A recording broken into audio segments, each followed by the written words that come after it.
What's up, y'all? It's time for an all-new episode of SCNS Live, the Super Cool Nerd Show. Thank you for joining us out there in the Super Cool Nerd Nation for another week of news, and unfortunately, two less nerds. I will begin the show off with saying that Kat is going through some pretty standard medical things without going too much into all the details. She is taking some time in the hospital while we get those worked out.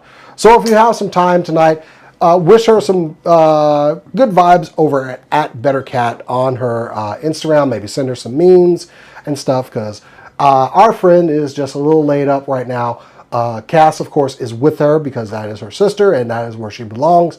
Is by her side. We're likely going to go visit her tomorrow, but to Cat, we miss you. We hope to see you very soon back here on the couch. I didn't even clean the couch off. That's how upset I was. No other reason? No other. I was also lazy. I've had a really good day. But anyway, yeah, we'll be seeing her tomorrow and checking on how she's doing. So, yeah, we do wish our cast member the best. We hope that she gets better as soon as humanly possible, unless I got to kidnap some scientists or something to make her like part robot. I mean, I'll do it, But, we miss you, Kat, and we hope to see you back here soon. So, anyway, hate to start out so somber, but I do miss our buddy, and, there's not a lot of news this week, and since this is it's going to be kind of a shorter show. Everything that we're waiting on likely is going to be dropping over the weekend at San Diego Comic-Con 2025, which is off to a rousing start. Surprisingly, a low attendance year. By the way, I am Jason the X. I'm sorry. Over there is my compadre, Cora. I was wondering how long it was going to take you to notice that you hadn't done the character. I'm thrown off. I don't have people to introduce. It's like it's just us here. What am I, chopped liver? No, I said just, I have a person, not people, person to introduce. You also have Cat.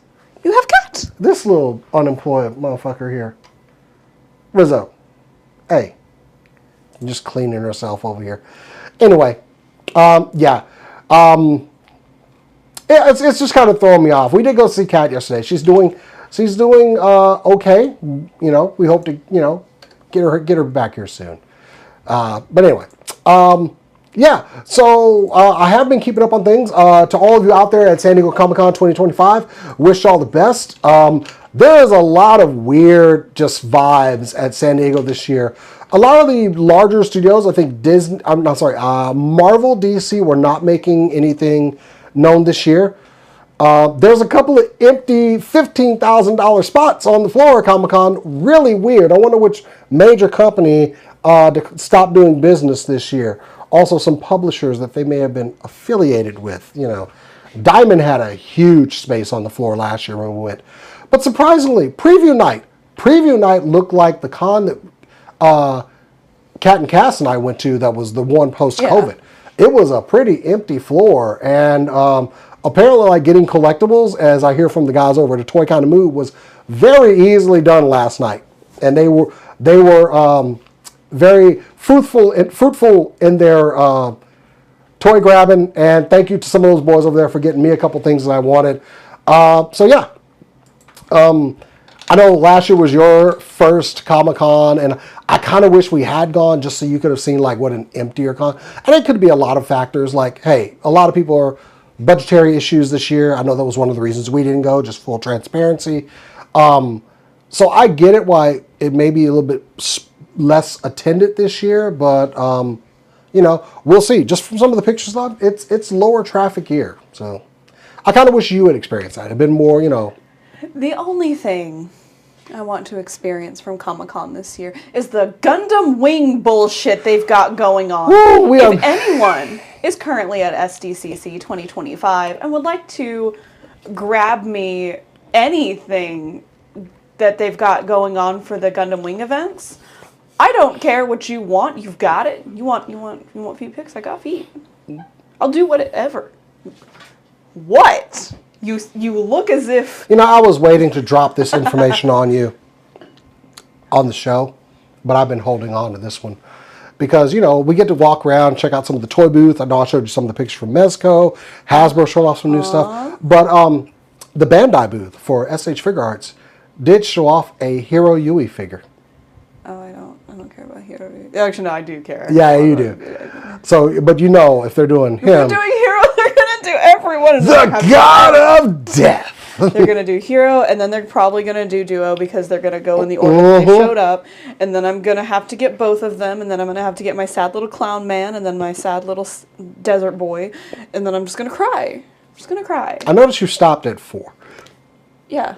I mean, if they have a Zex, I will also. It'll be. I got to complete the set anyway. Yeah, they showed that off. I was surprised you hadn't said anything. So I was like, I'm gonna hold on to that one for the show. Anyway, I see it's a lively chat tonight. Hey, good to see you. You should have put it on the big TV so I could have seen this stuff. Anyway, I will make do over here. I have multiple screens to watch stuff on. Anyway, but I hope everybody that is out there, it'll be. I miss seeing friends. I miss the Her Universe fashion show, which is going on. Yeah, that I'm tonight. Also very. Yeah, that was your first time attending that last year, and it was the first fashion show I'd ever seen in person. Actually, no, just first fashion show period. And it was fantastic. From someone who likes to do character design as a hobby, it was fascinating to see what people would come up with for different characters, different properties. I got really excited about the Game Changers pantsuit lady. Ma'am, if you're watching, I loved you're just my favorite. I appreciate that there are things in this world that I cannot do. Yeah. So I can really appreciate the talent of those that can. And I'm not a fashion person at all, in any sense of the word. I wear T-shirts and jeans like all the time. I may accentuate with a vest or, some nice shoes or whatever here. Oh, I'm sorry. Let me show. Yeah, show off the, I'm styling with my, fuzzy slippers here. He's a furry secretly, apparently. I don't want to hear that. Went straight to feet pics. Oh, God. Hey, Jace. I'm not the most formal. Want, okay? I try to be formal. But anyway, there are some cool stuff being shown at the Mezco booth. The Nightcrawler figure that they're releasing. I mean, you were already crazy about the Gambit one they released, but Nightcrawler, I have so many things I want from that Kurt figure. But that's just stuff we would have seen. Yeah. We did get some wonderful, speaking, I did bring up Diamond before, who there's that large, big, empty space. But Diamond had the property for Invincible action figures, one which I didn't like their figures, so I was kind of like, I love this show. That license has now landed with Jada Toys, who makes these fantastic Street Fighter figures. Jada has been killing it since like day one. I love what they're doing with Street Fighter, Mega Man. They also announced Mega Man 2 figures with Rush. They announced the next Street Fighter line is going to be Street Fighter Alpha from them. So, they're staying in that game. And some more of the Scooby-Doo figures have already been shown on the floor. So, yeah, a good year for like toys and some of the comic stuff. I do miss like some, like checking out some of the comic booths. Nacelle actually has a real booth this year.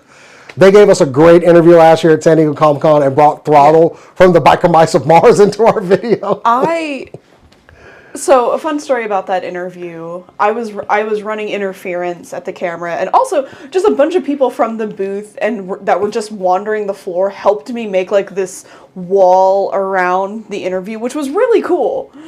And then they were linebacking for Cora on the floor of San Diego Comic Con. Not an easy task. Not an easy task, and they were doing that because several people were trying to go in front of the camera on purpose to be assholes. But the gentleman that was dressed like the Biker Mice from Mars, I just saw out of the corner of my eye someone's shoulder pushing through, and I went, "Hey!" And my hand just went instinctively out. She tried to stop a Biker Mice from Mars. Like I can only describe the speed as a mom protecting someone in the front seat, just. And I looked and I was like, oh no, he can come in. So from my perspective, Cora is focused. She is on point. She is camera working. And she put her hand out to stop. But then she looked and there's a person in a giant Biker Mice from Mars costume. And she's like, oh. The way you dropped your hand, it was a look of, I'm sorry, sir. Yeah, it was clear that I think he was he had dressed up specifically to be a mascot for the booth. Oh. Or something like that. But regardless, he was welcome to come into the shot. It was on topic. Jace, remember, that's where I got that sick vest from. Atsuko Clothing. They were very nice to us. And that's, I'm not even going to get into like the disappointing parts of it. We were not there this year. No. We will be there next year. We will plan. It's going to be because we're going to have to re-up our credentials next year. So we're going to make sure that we're on point. I mean, we've gotten in before, so hey, we'll get in. So I'm confident for the future, but I hope everyone does have a good time who's not there. I did want to, like I said, thanks to the boys from A Toy Kind of Mood. They brought most of their cast out there this year, and I've done a lot of guest spots on their show, so I was looking forward to seeing them. So to KJ, Bobby, Travis, all those guys, have a good time. Spec, looks like they're having a blast. They were out partying, and Travis was shooting reviews for stuff that he got from the Hasbro booth. That man was working while they were out drinking and going to all the free booths and stuff or the free parties and stuff they could go to. But it'll be fun next year. Yeah. We're definitely going to be having you with one under your belt. You kind of know what you're getting into now. And I think I'm going to try and do some casual cosplay stuff next year. Cool. And I say casual, so it's more like closet cosplay and stuff, because I just think that would be fun. I felt underdressed everywhere. We had cowboy hats. I mean, we did have cowboy hats. I got to make sure that all of the costumes I do involve a cowboy hat, because Texan. I did honestly love the piece that you did on the Comic-Con Museum last year. That was so much fun. Yeah. And they invited us out again. I'm pretty sure you saw that email. But I did, and I cried. If you haven't seen her walkthrough video for the Comic-Con Museum, it's amazing. That was some of your best work, dude. Had a little scavenger. Hey, don't do that Italian thing where you do that to me. Don't do me like that. Anyways. Anyway, so yeah, get that out of the way. Yeah, otherwise, I've had a really good day, though. I was able to get one of the exclusives that was only up for 1 minute on Hasbro Pulse. Nice. Yeah, I thought all of the scalpers had gotten all of the Marvel Legends Gamerverse figures, but I got this one this morning. I, on a chance, woke up, went to Target as soon as they opened, and these were on the shelf. So, and let's see. I got that exclusive. I had a very, very hearty breakfast that filled me up. It was like a breakfast from that movie Twister. Uh-oh. What did you do wrong? You broke it. You could probably refresh the page or something. I don't know. No, I don't know. This has happened twice now where it's like, no, you can't send a message. I thought it was because it was just an emoji. It's our chat. I know. Fuckers. But got to hang out with my family. My daughter has discovered the magic, which is Hot Topic now. That's going to be great. And I saw Fantastic Four First Steps, which I'm going to have a review of later on. So anyway, I've been vamping for time. Yep. You can't chat right now, can you? No, I can. Okay, cool. I think it's because I used more than one exclamation point for 2 sentences. I don't know. Do I have that? YouTube's like automatic, hey, is weird. Anyways. I thought you were going to talk longer, so I figured I'd take a sip of water. I'm not even drinking it. I don't even feel like just... We have another cat. Let's see if it jumps up on the couch. He probably will. They're all like, I'm up here by myself now. Anyway. All right. We got a couple of things to talk about, so let's go ahead and kick this thing off with some super cool nerd news.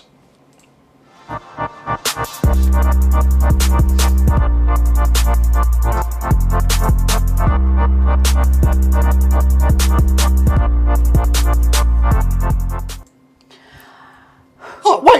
Why is the camera on you? I go first. You don't go first. I go first. I get to go first this time, actually. Excuse me? You can't stop me. I'm the one in charge of the thing. I mean, you make an excellent point there. I can't do anything. Dang. No, you can't. Fine. Whatever. It's all right. I'm getting a bummer of a story out of the way right now. Okay, this is probably a good thing. All right. Yeah, and as you can tell from the hot pink that just popped up on the screen. Pink. We're going to be talking about the VTuber agency known as VShojo. So, for those who don't know, this company has single-handedly royally fucked themselves in a way that is actually kind of impressive. Hmm? Like, it's impressive because I have never seen a company fuck up this bad. Can you pause for a second to tell me what is VShojo? Yes, so everyone knows about VTubers by this point. VTubers are virtual avatars that just kind of take the place of whoever is streaming. Easiest way to go about it. VShojo is an agency, much like Hololive, Niji Sanji, and others, where it's like a corporate VTuber space, basically. So instead of working independently, you're working under a company, which is perfectly fine. There is nothing wrong with that. Yeah. So that's important, like backstory and like terminology. Now let's get into why this is a big thing. So on Tuesday, so this is like breaking this week. On Tuesday of this week, so July 22nd, one of their biggest talents and one of their founding members, Iron Mouse, I think she was a founding member. If not a founding member, she came in very early. Yeah, a VTuber idol agency. So think talent agency, but not the same. Anyway, Iron Mouse came on to YouTube, posted a video stating that she was leaving VShojo, which is a big deal. Earlier this month, they'd also lost one of their biggest members, Zendrea. So everyone was like, well, why? What's going on? And in this video, we learned why. And I'm gonna go do a dual cam here because I need to catch Jason's face when I talk about this. So last year, Iron Mouse did a subathon where all of the money raised from that subathon was going to go to the Immune Deficiency Foundation. Okay. A foundation that she is very, very, for, because they have helped her. She has CVID. She has pretty much no immune system. She cannot leave her room. This is why she started VTubing. Okay. And stuff. Her whole thing is really sweet. She is very sweet, which makes this all the more infuriating. Between her half of what was raised is about $500,000. Wow. Yeah. To her in conjunction with, I think, her friend Connor. $500,000. $500,000 for this charity. Dang. I think she had mentioned in her video, between her and her friend Connor, they have collectively over the years collected $4 million for this charity through these kinds of streams. That's impressive. But $500,000 is the biggest she's ever done in one stream. And that's incredible. So the way she did it this time was the way she had done it prior, which was through VShojo. Like, obviously, some of the other streams had been through there, but they basically, kind of like how your job pays you your paycheck, that's how it works with VShojo. And she liked that because she could keep her animosity. She doesn't want people to know who she is, obviously. Not animosity, anonymity. Yeah, that animosity. One. Anonymity. Yeah, no animosity. This lady raised a bunch of money. Anyway. Anonymity. I'm bad with words. Anyways. We all are. The charity stream prior, she raised about $300,000, which is still incredible. Jeez. And VShojo gave the charity all the money. This subathon from last year, they never gave the money to the foundation. And Iron Mouse found out very recently when she was going through steps to take her own finances into her own hands. She noticed a discrepancy, and she reached out to the agency, the foundation, and was like, hey, did you ever get the money from that stream last year? And they went, no, we didn't. And, she was mad. How much money did they not get? $500,000. $500,000. Where's the money, Lebowski? Yeah. So that was where she decided, we're done. Okay, now being done is one thing. That's admirable. Where's the fucking money? Oh, I'm getting to that. I will get to that. Okay. She couldn't give a lot of information on stuff because her lawyer has stated, this is the information you can give. So legally, she can't give us much more than that. She did state that on that video, all the proceeds from that video will be going to the Immune Deficiency Foundation, as well as setting up a Tiptify, which, by the way, does give all funds to the charity. She set up a Tiptify to kind of raise back. She requested $10,000. Like that was the goal. As of right this second, I'm refreshing the page right now. Again, this was set up on Tuesday. She has now raised roughly $1.2 million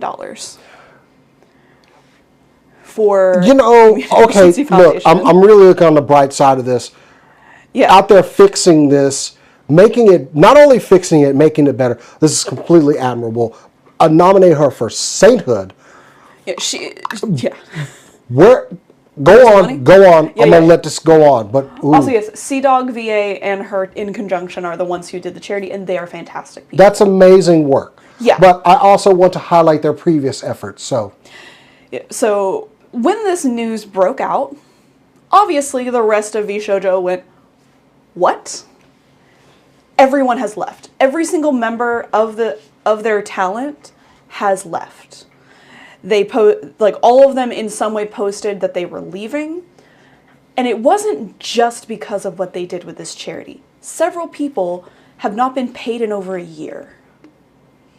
Kason specifically found out from the Japan side, because she's on the Japan side, that the Japanese CEO was like, yeah, we had a record number. And she was on stream and went, all right, cool, where's my money? And quit immediately. Or why couldn't I get paid? Or worded some way. So there's been a lot of this going on. Everyone left, honestly, most people left in solidarity for Iron Mouse, because if there's one thing you just don't do, it's steal from a charity.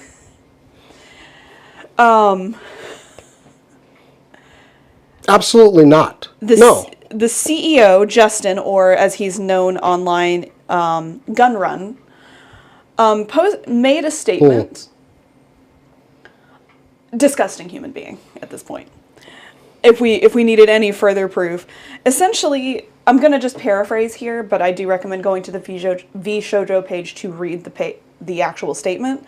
Essentially, one, they just kind of lost $11 million. It just kind of leaked out over the course of the several years that they've been existing, which, liar, that was embezzled or something, I'm sure. Allegedly. That's alleged. 11 million. They had 11, this company was quite lucrative. We don't know about that 11 million, but the 500,000 specifically, because that's honestly the big question here. It somehow got mixed up in other funds that were getting moved around because they were doing an overhaul of something. So they somehow accidentally mixed up charity funds with business funds. My ass. Yeah. And someone pointed this out, not someone from VShojo, but a viewer that was commenting on it, pointed out, even if they had the 500,000 to give back right now, it's probably going to go to their legal fees, because pretty much everyone in VShojo is probably, all of them have stated, I can only say so much for legal reasons, which sounds like a lot of lawyers are getting involved. It sounds like somebody's ass needs to go to jail. Yeah. For a while. For viewers who may not know, taking money that's supposed to be for a charity and then not using it for the charitable funds that they were said to be, because everyone donated that $500,000 under the assumption it's going to the charity, and it didn't go to the charity. Therefore, that is a federal crime. And in Japan, it is, as they say, hella illegal. Yeah, I'm going to remind myself that YouTube has very strict policies against threatening people on their platform, and I'm going to leave it at that. But if I gave somebody $5 that was supposed to go to a charity and it didn't get there, I need to discuss that $5 missing with the person I gave it to. Because the whole purpose, just as you said, I'm sure that people understand this. When they start a charity, it's usually because people are in fucking need. I'm also going to throw out there, and this is another thing that's going to make you mad. I'm pissed. The part of the statement is that he didn't realize that it was happening. The charity stream was happening, which could be a great way to dodge that. Unfortunately for you, Mr. Gunrun, there is photo evidence of you with the TV screen with Iron Mouse on it at the end of the bike ride, which was part of the charity stream. Because I believe it was Sea Dog V that was this is some lame excusing right biking. here, boy. Either way, he was on the set there. He retweeted everything about that stream from Iron Mouse to the VShojo page and to his personal page. You knew about it. Jason, YouTube has policies against issuing threats. Oh yeah, so If you'll steal from people that are genuinely in need, you are disgusting. the bottom of the barrel. You're under the barrel. These are people that need legitimate help. And there is no justification for this whatsoever. And not just people in need, or it's not just that it's people in need, but it's also the fact that the VTuber doing it is basically the poster child of this charity, because she's the one that definitely needs it.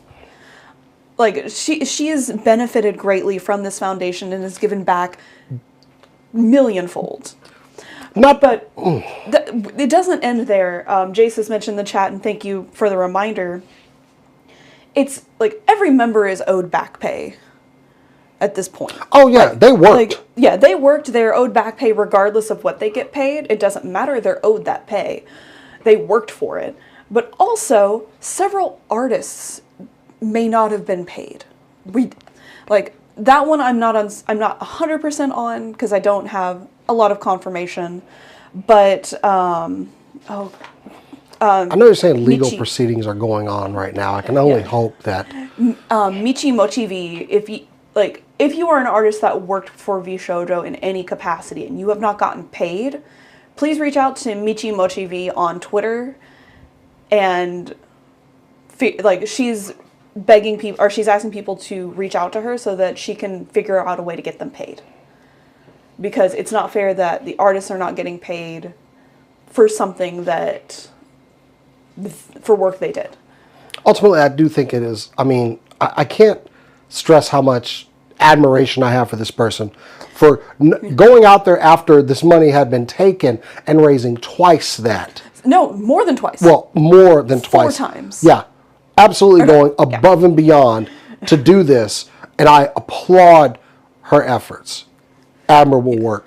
But I just still can't leave this whole somebody owes this charity a really big check, and I honestly don't care how they get it.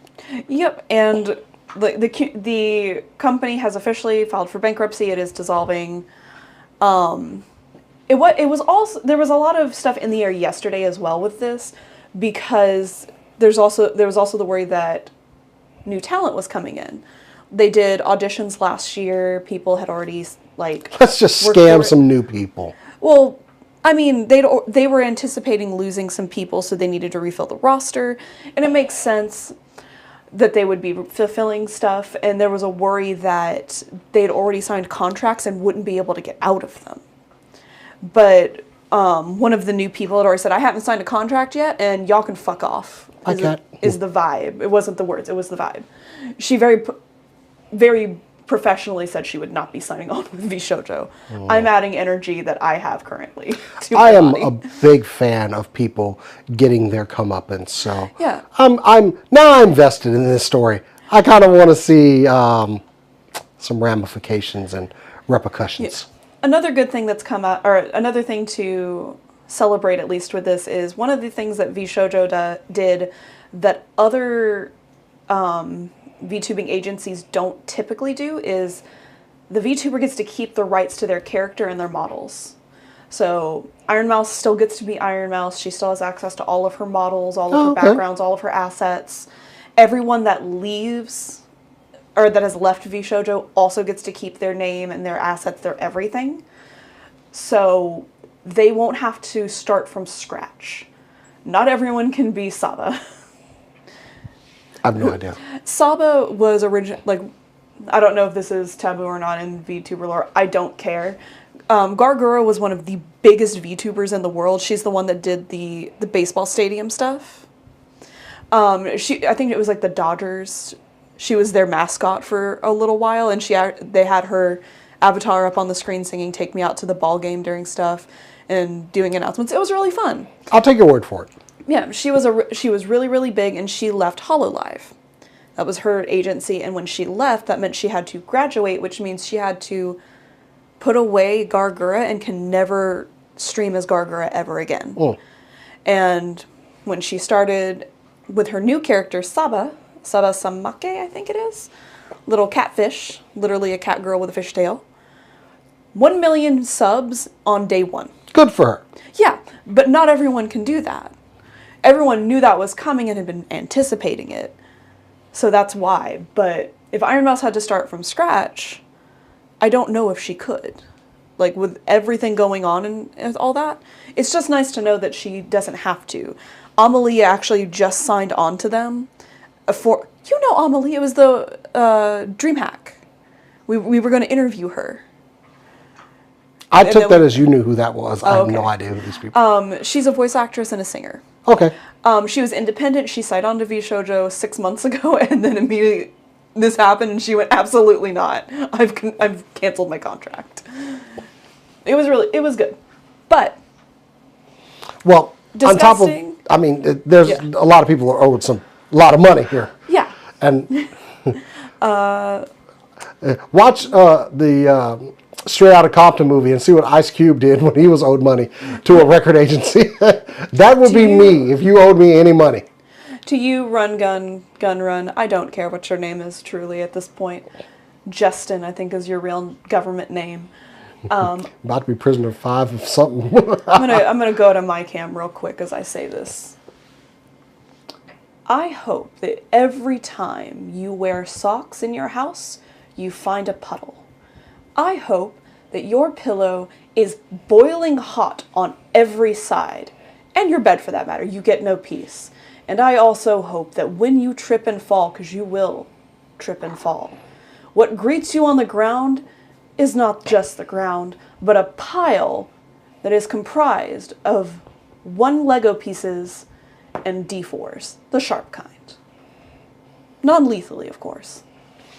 Cora's on some player hater of the year stuff over here, just like So mad. hate. Anyway. Yes. It's your turn, Jason. Please tell me you have Wow. something Okay. happy. I had something happy. So one of the announcements coming out of Comic-Con, one of the things I was very late to the game on, and that is Critical Role. The Legend of Vox Machina on Amazon has been doing well for that platform. They are going to be having season 4 starting up very soon, and it was announced that season 5 would be the final episode or the final season of The Legend of Vox Machina. But we have gotten some news. Hang on, I had 2 stories I had to bring up here. This was first broken by Entertainment Weekly, but they showed off the first full color of The Mighty Nine, which adapts Critical Role's campaign number 2. That will be starting up. I had the date and I have lost the date on my notes. I accidentally deleted it.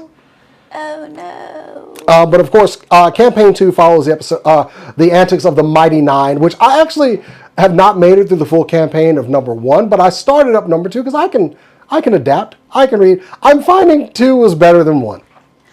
Yeah, is that me? No, that seems to be the general consensus from people. But it's still encouraged. People are still encouraged to check out the first one because there are references. Yeah, I can still do throughout the second season. I'm also just a big fan of starting from the beginning, so you know what you're getting. So the announcement was that Mighty Nine will be starting up on Amazon Prime or Amazon Video November 19th. So they're going to run concurrently, and I'm honestly Critical Role was kind of just starting up when we did the D&D game that was my first one I ever got into. And it was kind of like some of the reason that we wanted to live stream because, we were inspired by that, but also, we're funny and stuff, so we do stuff so we're willing to do things like that.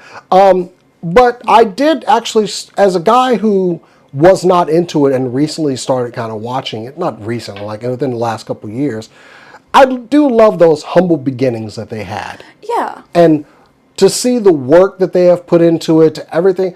This is actually, voice actors, we know that sometimes, it's not like they're huge stars. They're not banking they're not banking Tom Cruise money for their roles and everything.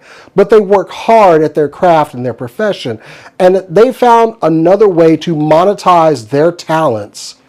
And just the involvement that original crew has had and what they're doing today, I have nothing but the utmost respect and congratulations because, I mean, they have all played a part in the greatness that is, I mean, multiple campaigns, huge YouTube and Twitch presence, a new game design. They multiple games. So they have done so much. They have. I have Candala Obscura, I believe is how it's pronounced. It's really interesting. It's just really hard to try and teach someone. Daggerheart just recently came out, and that's from them as well. I did look into some of it because you brought it up to me when we were driving home one day. Yep, I'm looking at maybe doing a campaign through Daggerheart because I like the more storytelling aspect of D&D, and that's what it goes for. But also, I saw something about a video game too. Yes, they did announce that they were getting involved in their first video game. I didn't see exactly what it was. I didn't either. I think it was basically the announcement that they were getting into the video game sphere. But just from, a couple of, as they said, nerdy-ass voice actors playing Dungeons and Dragons to what they are now, it is something to behold. And I have nothing but the utmost respect for what they've done. Yeah, and with shows like Critical Role and The Adventure Zone, D&D became more mainstream and it became easier to find people that wanted to play. People like you who'd wanted to play for years had an opportunity to finally play. And when she says for years, literally in high school, my jock ass was chasing the nerds down to try to play D&D with them, and they did not trust me because, trust me, I was a huge nerd in high school. Comic books, action figures, but I also played football, and I did martial arts, and I did boxing. I understand. I was not to be trusted. But I just wanted to play this game, and I literally... y'all want to see awkward? You want to see embarrassing? Me trying to explain to 5 nerds why I need to play D&D with them, and them judging me so hard, by the way. I felt so, but I just, I'm literally, I just want to play this game with you guys. They were just no, we don't have, they wanted nothing to do with me. So, and I understood. Okay, I get it. But, I didn't play until well into my 30s, so... Yeah. And I love it to death, but seriously, you want to see something embarrassing? Jason at 15, 16, trying to play these dice games with the nerds, and they would not let me. I felt like Rudolph in a way. I played football and stuff, and I was good at it, but I was not interested in it. It was just go chase down that guy that's got the ball and, kick his ass. I can do that. I do that all day, Yeah. But, this mysterious game that everyone was playing, I never bagged on, people, I guess that guy plays D&D. I never made those jokes. No, I just wanted to have fun. You saw them as a target to try and play. I'm not going to understand. They were probably we cannot trust this dude. He's going to get in on our game and kick our asses or something. And, I'm literally look, I have comic books. I love comic books. Look, action figures. Look, Toy Biz X-Men figures. I love these things. I draw. I play video games. Please just let me play with you. But anyway. Also, I would like to point out another thing that they succeeded at, and that is not, it's still in the D&D sphere, but it's doing collaboration games. They did a Suikoden game. Oh, yeah. Matt Mercer is a huge Suikoden fan, it turns out. Heck yeah, he's got taste to play Suikoden. Just a fine human being, too. But he got to run a Suikoden-esque game with Aaron from Game Grumps and several other big-name D&D YouTube or TikTokers. Yeah, they're very welcoming to other groups and expanding out and doing things. And but it wasn't just that he collaborated, it was officially collaborated with Konami. And let's not forget, they are still doing a lot of work in the voice acting sphere. Oh, yeah. I think it's actually probably helped a lot of their careers as well, when they can get Ashley on the show. But she does actual real acting too. But, I don't mean to say real acting. She's out there. I know. She be working. She does. They're all work hard and I not one of those people that'll say I have seen a lot of the hate from other D&D people. Yeah, and I don't see it that way. They enjoy this and they found a way to make money doing something they love, which is what we all want to do. My issues have always come from, not from Critical Role themselves. It's never come from them. It has always been from fans. Yeah. And it's not every fan, obviously. There have just been too many fans that have come up to me and, like, berated me for not wanting to listen to Critical Role right now. And then I tell them the story about, well, I've been spoiled from a lot of stuff that happens in the second game, because the thought process of the friend was that it's my fault for not listening to it yet, or wanting to listen to the first campaign, and then he'd spoiled that too. So it was a lot of fan stuff. Most of the people I know now that are fans are not like that. Oh, also, I got an anonymous DM during that first game asking why I was copying everything from Critical Role. It's Dungeons and Dragons, guys. Yeah, it's Dungeons and Dragons. Yeah. And also, I was not listening to Critical Role when I wrote that, so any similarity is... I made the joke to some friends, like I want to do that creator clash one day, and then somebody was like, "What do they put you in the ring with Matt Mercer?" I'm backing out. I'm not going to hurt Matt. He's a wonderful human being. But then somebody's like, "Well, what if it's Travis?" I'd still back out. I'm sure Travis could probably give me a scrap too, but I don't want to harm the big guy. You know, I mean, you could probably give me a fight. You know, I don't want to do it. I like you too much.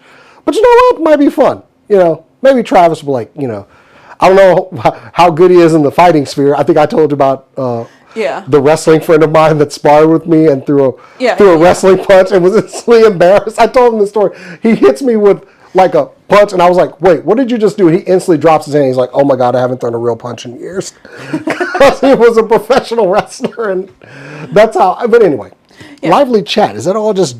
It's just Jace. Oh, Jace. Me and Jace. Jace is amazing. We love you, Jace. Wait. September 27th.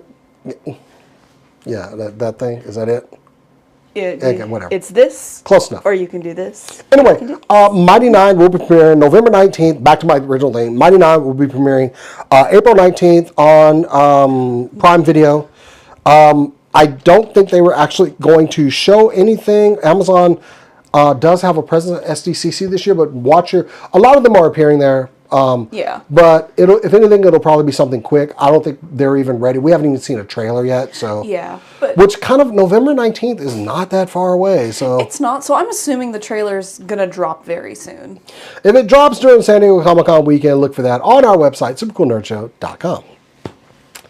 Back over to you. We're only doing 2 rounds of stories tonight because, you know, it's not the same. We're gonna get our people back next week. Yeah. Look at this cat. Look at this. No, it's my turn. Just... No, I have to be unhinged and cringe. Oh, no. It's time. Oh, no. Okay. So the FNAF trailer dropped. FNAF 2's movie trailer dropped this week. Or not even just this week. Today.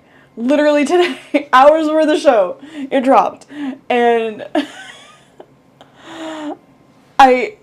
Hold on. Where's the video clip? There it is. We're gonna watch some of this together. Okay. We're gonna provide commentary because this is fair use. Yep, this is fair use. So, I am way more excited about this than I was the first one. I agree. Same. And it's for different reasons. I need to make that clear. Because I was already excited about this, but then I saw all the little details throughout it, and I've pieced together what's happening a little bit, and I love this scene. We're gonna I'll stop it after this. Because I mean that's the thing I'm the most excited about. All right, so that gift box means we're definitely getting the puppet. For those who don't know the puppet, it's the black thing with the stripes and the mask. And blah. In the game, you have to wind up the music box, which looks like a little present box, so that the puppet doesn't come out and get you. Well, we would hate that to happen. No, you don't want that to happen. It's quite scary, actually. You know, this debuted along with the movie that I went to go see, a premiere movie today. They actually had this trailer, but go ahead. So... we're definitely getting the puppet. That was a question that everyone was having because this is FNAF 2 and that's where the puppet showed up in the games. So we are going to get that. We're also obviously getting the toy animatronics. We've been seeing those. They look so good. Like the eyes glowing from Chica. Like, oh, it looks good. I'm excited for that. I would definitely say the look is an upgrade from the first one. Yeah. I mean, Jim Henson Creature Shop does not miss. Oh, no. We're getting Balloon Boy. We saw him a little bit in that video, but we also saw there's a little propeller in the water that's moving towards people. So Balloon Boy is moving. He's not just a stationary thing and a little joke this time. He's actually a threat, which, Lord help me in that theater. We're also going to be getting the Withered animatronics, which I'm assuming, as far as lore goes, is probably from the location that they were in at the first movie. So there's been a time skip, obviously. I don't know how long of a time skip, but there's been a time skip. The toy animatronics are from the original location, and the location that was in the first movie is a franchise location. So that's fun to know. There looks like there is hints from the trailer. It looks like we might be getting a return already of Springtrap, and if not, we may be going into a little bit of the backstory for Golden Freddy. A little bit, maybe. We just see a gold foot and someone with a sweater vest get pulled through a window in a door in a nice looking facility, not run down. So that's my theory. But also, I'm gonna pull up a very specific screenshot, and I want you all to say it in unison with me. Bite of 87. This tells me we might get to actually see the Bite of 87 for this movie. Because that looks like a nice clean facility, and that's a child, and that is a animatronic in the window. That is probably my reach. Nice bigger reach, and I don't care. I had a theory on who I thought the Markiplier cameo was going to be, because Markiplier will definitely be making a cameo in this. This is my theory, because he couldn't do it for the first one. It's wrong. We're not going to listen to that anymore. We're just going to pretend it didn't exist. The end of the trailer does end with probably my favorite piece, and that is a shot of the security desk in the original location where the toy animatronics are. And our main character sitting behind the desk, seeing a Freddy Fazbear mask and putting it on to hide from the animatronics, which is a mechanic that's in the second game. So it looks like we're going to be playing a little bit more with some of the mechanics that are found in the games versus the movie. And to bring up again for everybody that didn't see it prior when we talked about it, Blumhouse and Scott Cawthwell have been looking at the feedback from people saying that it wasn't scary enough, it wasn't gory enough, all these things, and they're like, okay, that's fair criticism. This one's scarier, and we're gonna have a bit more problems here. We're gonna have a bit more action, and I'm excited. It looks great. What about you, Jason? I mean,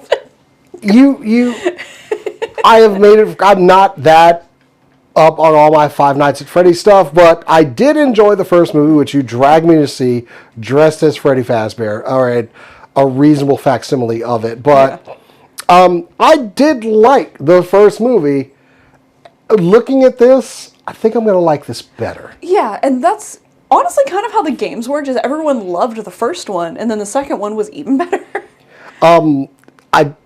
Them getting there seemed to be a kind of like a budgetary thing with the first one. I'm just going to go ahead and say that. It will seem that the budget is a lot more increased for this one. I'm all for it. I will go and watch this with you opening night again. We won't be on that night for the show. I think that's during our break anyway, isn't it? Yeah, it is hitting theaters December 5th. Okay. Yeah, we will be on a break, so yes, I would definitely go dressed as Freddy again. Can I shove you into a costume again? Probably. I'm dressing up. I don't care. But yeah, so I forgot that the Freddy's thing was a franchise. So Yeah, so it was a franchise, and we got to see one part of it. I will say, probably the scariest thing in that, there are two things in that trailer that actually did make me go, oh, I really don't like what this insinuates for the movie. One was seeing Toy Bonnie pulling a knife out of the knife block. okay, Don't like that. Don't like the animatronic that can already rip me to shreds picking up a knife. as if she needed it. He. Bonnie's a he. Bonnie's a he. Which Two. a weird name for anyway. Yeah. Two, really didn't like. It was a cool shot, but like in terms of environment, like Toy Freddy wandering around a carnival where there's children, victims of death. I did, hear you before the show had some complaints about the whole plot of the movie, though. Oh no, I have no complaints. No, about it, about you maybe have felt a little bit of because we ran a campaign where you had us Oh yes, go into a okay. scary pizza place. So, And for I those who really don't- want y'all to hear this. So I don't know if y'all know this, but if you don't, you should go check it out. I worked real hard on it. I ran a one-shot for everybody that was essentially a FNAF game. I put them into my little world, and by my little world, I put them in how badly can I pronounce this? Waxahachie, Texas. Come for me, Texans, I don't care. Put them in the middle of bumfuck nowhere in Waxahachie, Texas, and made up a medieval themed pizza place called Princess Petunia's Party Palace. For the record, it was fun. I'm going to go ahead and tell y'all. It was a fun. It was a fun little two-shot kind of thing. Yeah, y'all should go watch it. I'm very proud of it. But where is that original location? In the middle of the woods, in the middle of nowhere. Where did I put mine? In the woods, in the middle of nowhere. What is the theming of this one supposedly? Pretty medieval looking with those little arches and the moat going through. Oh, what theme was mine? Oh, thank you for asking. It was medieval themed. I'm not saying that Blumhouse stole my ideas, but I am saying that Blumhouse saw my video and got inspired. Wait. I'm just saying, if you, let's say, let's say I just had like 100 darts in my hand and just kept throwing them.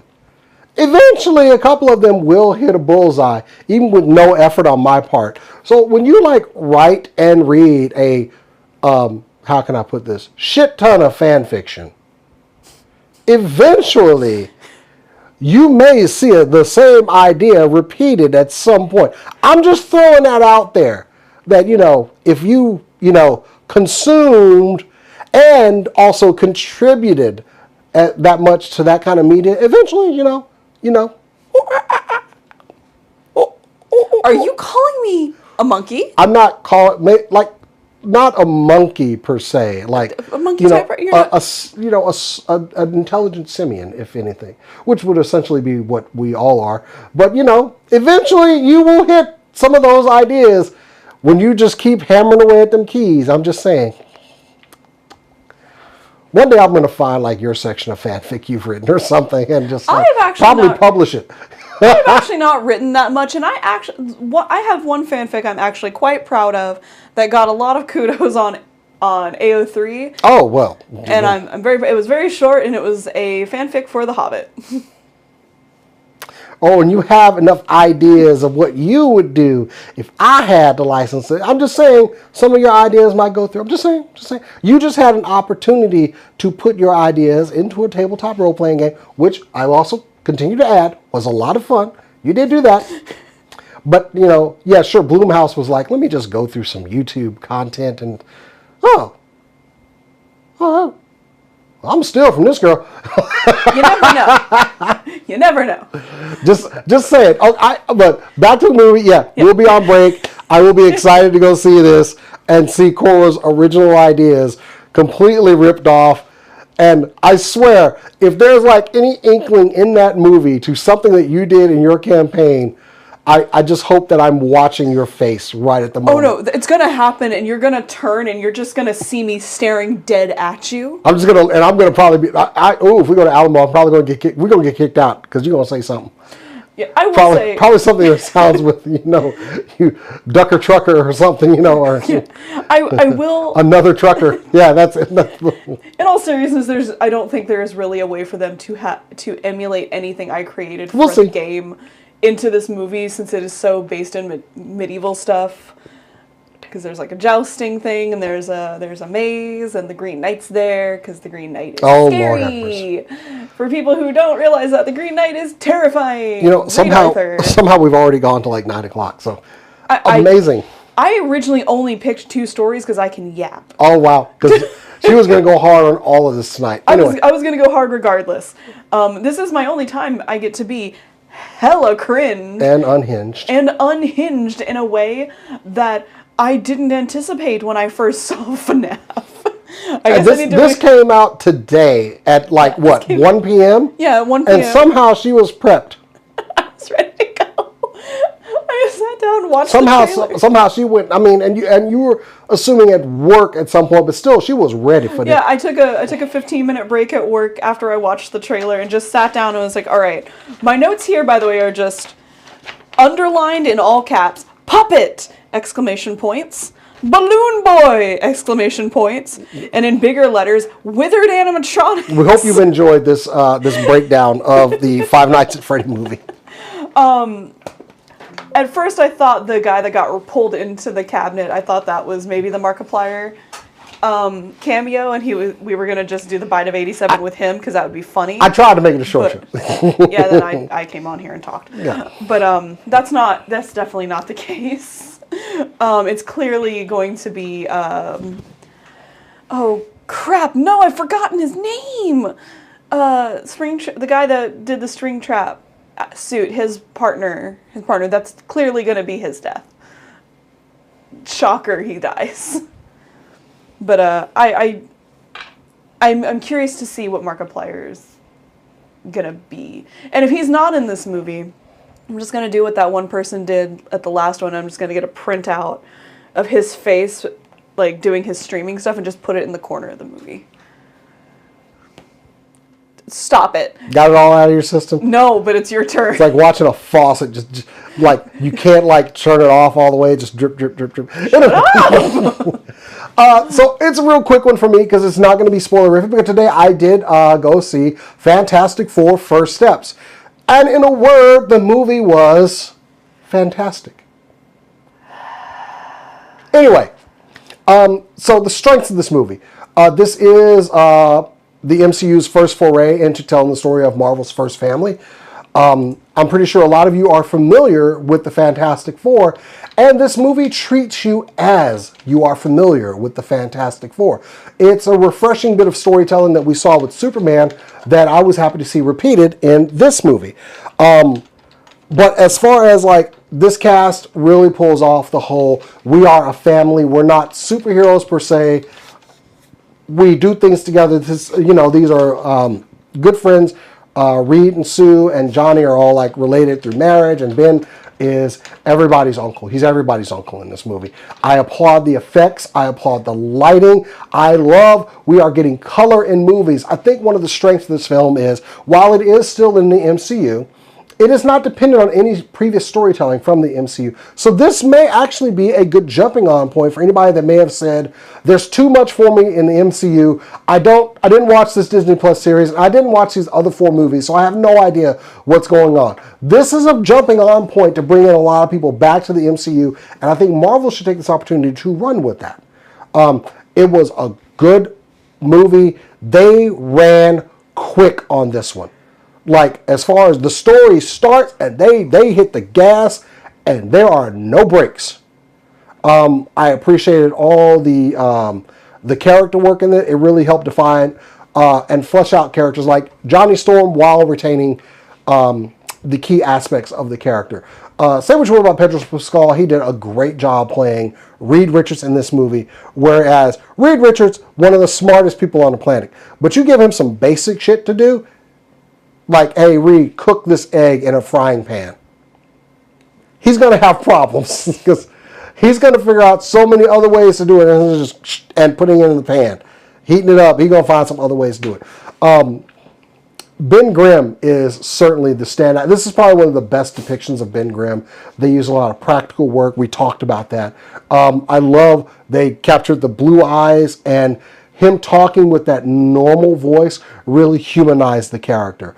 But Vanessa Kirby as Sue Storm.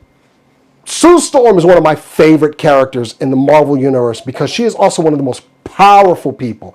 Pound for pound, the most powerful member of the Fantastic Four is the Invisible Woman, and boy, they showed it in this film. I love how quickly they got all of this storytelling. They are established. They are in the MCU, and it is wide open for whatever they want to do with Fantastic Four at this point. I know we had a couple other movies coming, but this was really good storytelling. I loved how it was shot. I love that retro, futuristic look. 9 out of 10 on this movie. And I'm happy to have, like, we just had Superman, which was such a great experience. This is on par with that. This is comic book movie storytelling. I love it. I'm all for it. Please go watch Fantastic Four. Definitely worth your money this weekend. I thoroughly enjoyed it. Probably going to do another showing of it. Everybody did just so well. It was an easy movie to mess up, I think, and that did not happen. So, loved it. Go see it. Highly recommend it. Look for a more in-depth review after the weekend. And I love how DC and Marvel are like, because Superman is still in the theaters. It's still making money. I love seeing some artwork with the robot and the robots from the Palace, the Fortress of Solitude, and Herbie. Yeah. And it's Super 4 weekend or something like that. They've done something very cute with it. But yeah, I love when they do stuff like this. It's kind of when they did the 2 Captain Marvel movies, and they were both like eating a sandwich on like a girder and laughing. Yeah. That's the kind of stuff I'm here for. I'm not a tribalist. I'm not a DC. I'm not a Marvel. I'm a comic book fan. I love good comic book movies. The bubble is not burst. Go see Superman again. Well, go watch Fantastic Four. Go see Superman again, and then go watch Fantastic Four again. It's going to be one of those weekends, guys. We are eating well. Let's and then wipe and maybe go back for seconds. I'm just saying. That's how good this movie was. Just love the cast. Love the cast. I got to see the Sue Storm. Look, all credit to that 2000 Fantastic Four movie. I like that movie. But man, they nailed the characters in this movie so much more. Reed Richards is a smart dude. But the person that's leading the Fantastic Four is Sue Richards. Okay? Sue Richards is fucking amazing. And it was good to see that character shine as my personal favorite. So, yeah, go see Fantastic Four. You'll have 2 end credit scenes on that. Stay for one of them. You don't need to stay for the one after the credits. You trust me, you don't. So the mid-credit, yes. The mid-credit, absolutely. The after-credit, hey, stay if you want to. Don't take my word for it. You if you're staying, you're staying. But, yeah, 2 after-credit scenes, just letting you know. And let's see what they're going to do with Doomsday, which is apparently when they are going to return, Avengers Doomsday. So, right. But we already knew that from all the little chairs with the names on there. So that's not spoilerific. I'm not going to do any spoilers. Look for a deeper spoiler on the website and on the YouTube channel. Anyway, that is it from us, guys. I know it said that was a shorter show, but hey, we can talk up some time. We hope to have a more complete cast, but once again, best wishes to our friend and co-host Kat. We miss you. We'll be coming to see you tomorrow. And yeah, buddy, we want you to get better as quickly as possible and get you back over here talking some nerdy news with us next week. Go follow her at BetterCat, send her memes, and get well wishes. But in the meantime, you can follow us at Super Cool Nerd Show on Instagram, at SCNS Live, on TikTok, Blue Sky, and of course, Facebook.com/SCNS, Facebook.com/SCNS Live. If you want to follow us personally, you can follow me on Blue Sky and Instagram at Jason the X. If you want to follow me personally, you can follow me at Corodono Art on Instagram and on Blue Sky. That is Coro with a K. All right, guys, that is it for us. We will see you next week. And as we always say around here, keep on nerding. Ooh. I figured if I was going to be cringe, I was going to be just cringe.